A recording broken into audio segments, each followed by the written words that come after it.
Okay, so we are going to do a quick video on how to start your Toyota RAV4 with the remote starter. It's pretty simple. You take your key fob and you're going to press the lock button 3 times, and on the 3rd time you hold it for 3 seconds. And then you'll see this start blinking and lighting up, and that tells you that it's on. So here we go.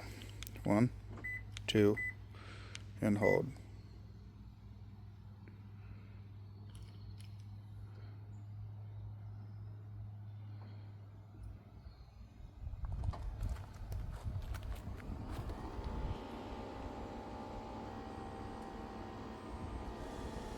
So there you go, it's on. A feature I really don't like about this is as soon as you unlock your car or open the door, it turns off, and that makes no sense to me.